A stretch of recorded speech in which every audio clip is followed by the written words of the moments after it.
سلام رفقا، چطورید؟ من یاسرم، خوش اومدید به این ویدیو. بچه امروز اومدم شما رو با محله گل بلبل غروب سیرید آشنا کنم که 3 نفر از شانس گو ما هم رفیقای ما هستن یه تنه ریدن تو این محله که یکی از اینا یه بنگی به تمام معنا تو کار مواد و ادعای خاصی هم توی جاساز کردن مواد داره و یه بار که پلیسا اومده بودن کل محله رو بگردن، دهن تو سرویس پلیسا چی میگن؟ الان مواد رو میبینن، وایسا الان زود میندازمش تو این کانال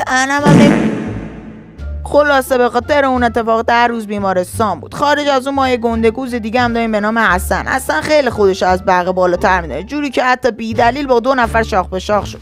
خب داشت بعدش چی شد؟ هیچی دیگه، فهمیدم امتحان ریاضی بود نه عربی، خیلی سرش کتک خوردم.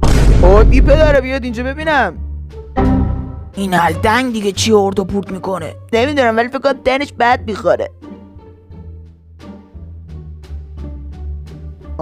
چی میخوای؟ آجی تو دوران مدرسه خیلی به من زور میگفتی، بیا ببینم الانم میتونی منو بزنی یا نه. جشن الان میام. آجی این بویه چک افتاد، بیا بریم منو شهر میشه واسمون. آقا من دیگه حرفی ندارم و اما شخص دیگه که تو اکیپ باس میشه گفت یکم از ما عاقل تره که اسمش هم مصطفی خیلی آدم مهربونی و با همه خوبه، بچه باشقیه. بچه سر راه وایستادی یا نمیری کنار؟ دارم میریم اما جون، بیا پایین یه کاری بکنم برای همیشه از صفحه دنیا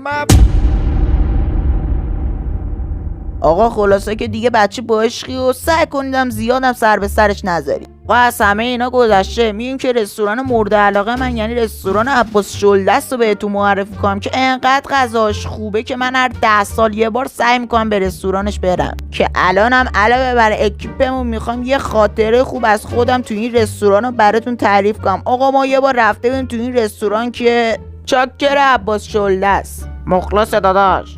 ببینم داشت امروز چیا آوردی واسمون؟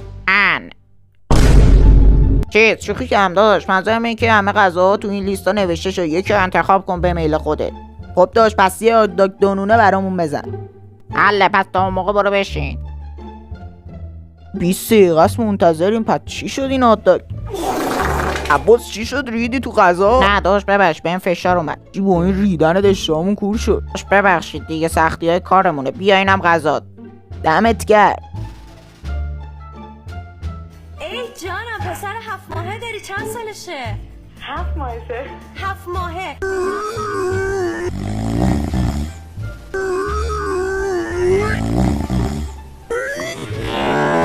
این دیگه صدا چیه؟ آجی فکر کنم از عباس شلدست دوباره ساندویچ خریده. رفقا لایک و ساب یادتون نره. خداحافظ. یا